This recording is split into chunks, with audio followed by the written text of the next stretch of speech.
নমস্কার বন্ধুরা, আমাদের ঘরে বৈষ্ণব সভা, ওদিক দিয়ে রাধা গোবিন্দ গোপাল ঠাকুর বসানো হচ্ছে। এখানে গুরুদেব আর ওই যে দেখছো এটা আমার দাদু আর ঠাকুমা। দাদু ঠাকুমা নেই এখন, তাই পুজো দেওয়া হয়েছে। এখন অল্প কীর্তন করে তারপর ভাগবত গীতা পাঠ করবে, তারপর ভোগ লাগাবে গোসাইয়ে, তারপর বৈষ্ণবদেরকে খাবার দেবে, মারা খেতে দেবে। ও মা তো দিতে দেবে না, ওরাই ওরাই রান্না পাক পাক শাক করেছে, ওরাই খাবে। তারপর মা দুধ দিয়ে হাতটা ধুয়ে দেবে, এটা আমাদের মানসিক ছিল, তাই দুধ দিয়ে হাতটা ধুয়ে দেবে।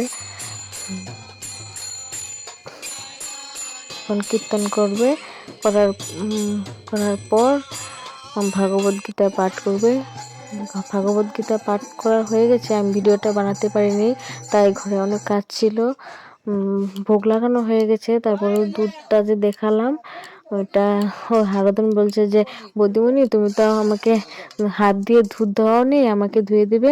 আর বৌদিমণি বলছে তোমার এক বালতি দুধ আছে, এটাতে তোমাকে স্নান করিয়ে দেবো, এটা বলছে। আর পনির দেখাচ্ছে। এখন সবাই ঘরে চলে গেছে, তাই আমার ভাইয়েরা সন্ধ্যা হয়ে গেছে, তখন ওরা সেবা নিচ্ছে। তারপর সেবা টেবা শেষ, এখন হারাধনে সব হাঁড়ি কড়াই সব মাকে অল্প হেল্প করে দিচ্ছে, ঘষে মেজে অল্প সাফ করে দিচ্ছে। আর এদিক দিয়ে বদিমণি এগুলো সব রেখে রেখে দিয়েছে।